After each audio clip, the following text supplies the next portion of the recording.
What you are about to experience is out of this world. Politics, history, and of course, a lot of entertainment. It's time to rock it with the Docket. Hey, what's going on, everybody? It's Kyle Dockery with the Dockery Docket. We are here with our very 137th episode of the Dockery Docket. I'm excited to be here, and I hope that you are excited to be here as well. And if you are excited to be here as well, make sure to go down below, hit the like button, hit the subscribe button, so then you never miss one of my videos. So today I am speaking to you with a very heavy heart. There are some episodes that I hate writing, I hate recording, and I hate doing. The topics are usually extremely heavy and extremely controversial. It is always difficult to talk about terrorism or death of innocent people without getting upset or angry. All of this stuff on the news makes you want to turn off your TV, ignore the news, and just block it out and say, it's not real. It's not happening. It can't be real. Listen, you can turn it off if you want to, but the situation will still be happening. And right now, we can clearly see that there is evil in our world. There are real monsters that will mercilessly kill innocent people. It is sickening and heart-wrenching. As you have probably already heard, Israel was brutally attacked by the terrorist group Hamas. Now, there may be some people in the audience that will claim, no, Hamas isn't violent. They are freedom fighters. Really? Well, then I hope you are able to defend these different attacks. As Hamas is a group that is in the Gaza Strip, which is also known as Palestinian territory. The people in this territory hate the Jews and would like to see them wiped off the face of the earth. It was Hamas and the Palestinians that have increased this tension. As the first attack came on October 7th, Hamas announced a special operation, which I can't say because it's in Arabic and I don't really speak that language, and this led to 5,000 rockets to be launched out of the Gaza Strip into Israel. Along with that, according to this plan, the militants in Gaza infiltrated Israel. There are videos and images of Palestinian gunmen opening fire on innocent people, going into people's homes, and taking hostages. According to CBS News, this attack killed 250 people in Israel and wounded 1,500. Then that night, there were many gunfights going on between the two sides. Both Palestinians and Israelis were killed in these attacks. After this, the Prime Minister of Israel declared that Israel was at war with Hamas and that they were going to start striking the Gaza Strip. This was in retaliation for what the Palestinians just did, but people are claiming that Israel should just let the Palestinians attack them, which is stupid and something that we shouldn't support. Israel has a right to exist. However, this war wasn't over yet. As on Saturday, there was a big music festival that took place about maybe 2 miles away from the Gaza border. At the music festival, there were thousands of young people, and they were just having a good time with their friends. Then some video footage showed that there were black dots in the sky. At first, people brushed it off. But as they got closer, they realized that they were motorized paragliders with Hamas terrorists on board. They landed and started shooting at innocent partygoers. Many of these people that were killed were shot in the back as they were trying to escape these terrorists. Along with that, as people tried to flee, some of these terrorists caught up with them. They were handcuffed and many women were tragically abducted. Along with that, there are reports that women in this crowd were violently raped next to the dead bodies of their friends and loved ones. There are tragic and terrible images of women with blood in between their legs. 250 people lost their lives at this event. This was the worst terrorist attack on Israeli soil to date. These people are parading their hostages in the Gaza Strip, and some of them are being killed. And there are still people out there that want us to defend this sort of terror. So in just 2 days, Hamas has entered people's homes, violently killing Israeli citizens. This includes men, women, children, and even the elderly. These same groups of people were also kidnapped and sent to Gaza, where they will do who knows what. Probably terrible things. And 700 Israeli citizens were murdered. Hamas is committing war crimes, and they must be stopped. So Israel decided to defend itself again and launch rockets of their own into the Gaza Strip. Now, this is how evil Hamas is. They will put their military operations in schools, hospitals, mosques, or other public centers, so then when Israel retaliates, they can claim that Israel killed a bunch of children and civilians. This gives them good PR, and more people will be sympathetic to them. But they are using children as literal human shields, which shows that Hamas doesn't care about their people. All that they care about is killing Jewish people and making them look bad. They are bloodthirsty terrorists, and they are terrible people and should be condemned by everyone. The situation is tragic, with both people from Israel and Palestine passing away. There is so much violence in the region, and it doesn't seem to stop. Israel has the right to defend itself no matter what. These terrorists are evil and they should be destroyed and attacked. However, the question is, how on earth did Gaza get all of these different weapons to fire into Israel?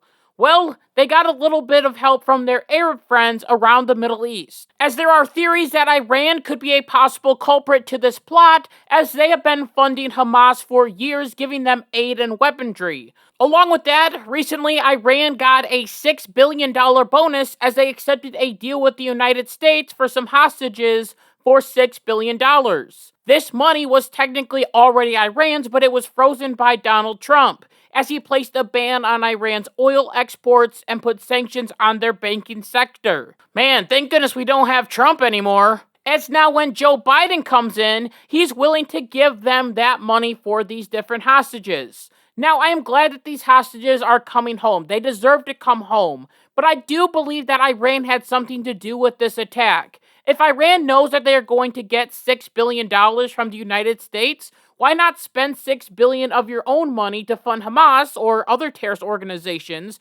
Then you don't lose any money when the check clears. It is a genius strategy. However, Antony Blinken, the Secretary of State, claimed that this money was only supposed to be used for humanitarian purposes. Oh yes, I definitely trust a country that has sent millions of dollars over to other countries that support terrorist operations. $6 billion is still $6 billion. Iran still could have sent $6 billion over to Hamas and then used that U.S. aid for actual humanitarian resources. This might be shocking, but I don't trust Iran. Along with that, there is another nation that Hamas could have gotten their weapons from: Afghanistan, as the Taliban that took over has a wide array of weapons that we, the American people, left behind after Joe Biden's failed evacuation strategy. These weapons could have been sent to Hamas, where they could be used to attack Israel. Now, am I blaming Joe Biden for this attack happening? No. However, I am blaming weakness from Joe Biden that led to this avalanche. He gave money to Iran. He failed at leaving Afghanistan. And now we are stuck with thousands of Israelis dead and these countries supporting terrorism. I just don't understand how with Donald Trump we had almost successfully created peace in the Middle East, and now Joe Biden is throwing it all away. It is amazing what one administration can do. Donald Trump did a lot for Israel. He moved the U.S. Embassy to Jerusalem where it belongs, and many experts claim that it was going to cause a huge war.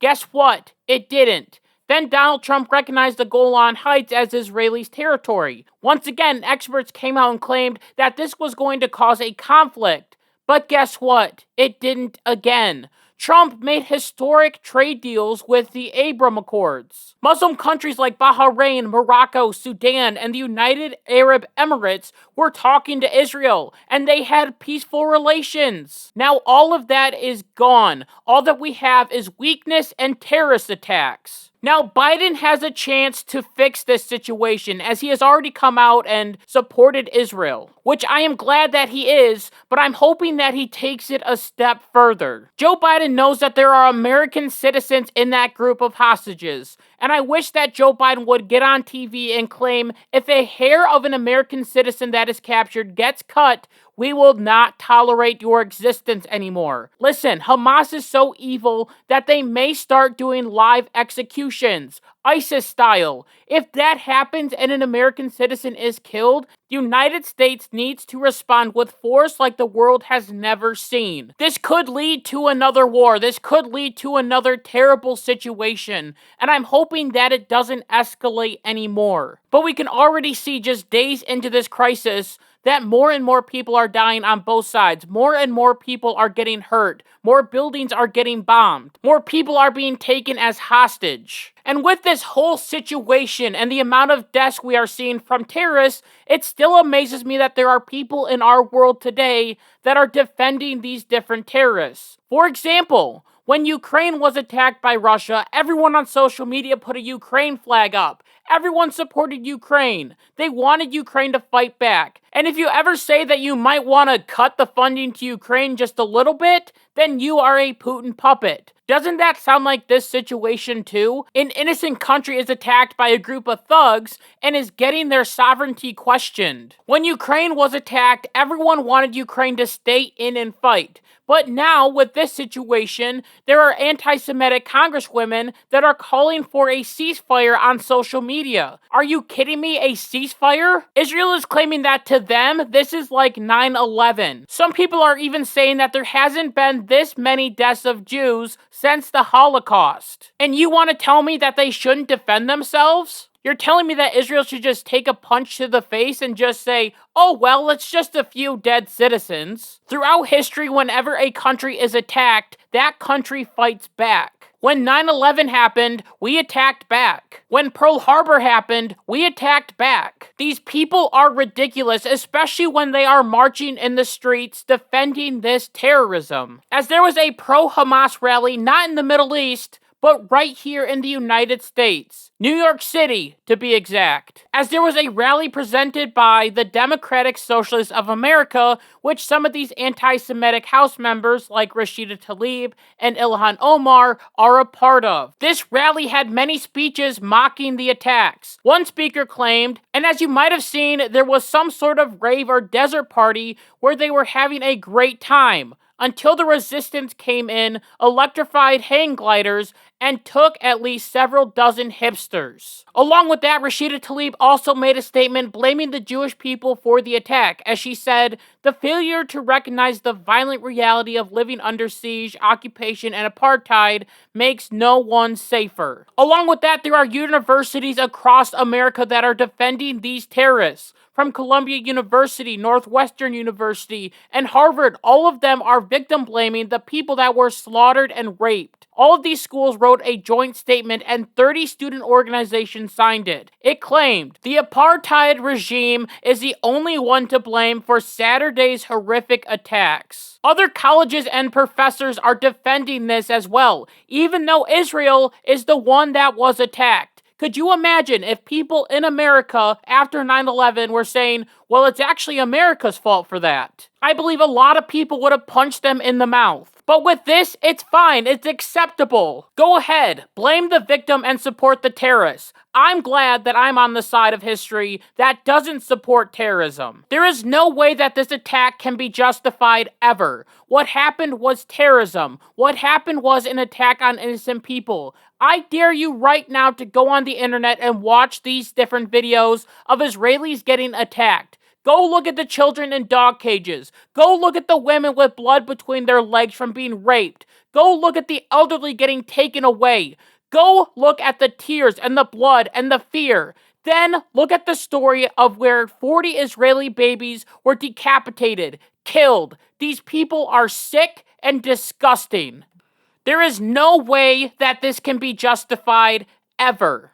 I'm sick and tired of the wars. I'm sick and tired of the blood. I'm sick and tired of the bombs going off. I'm sick and tired of the United States having to send money over to other countries.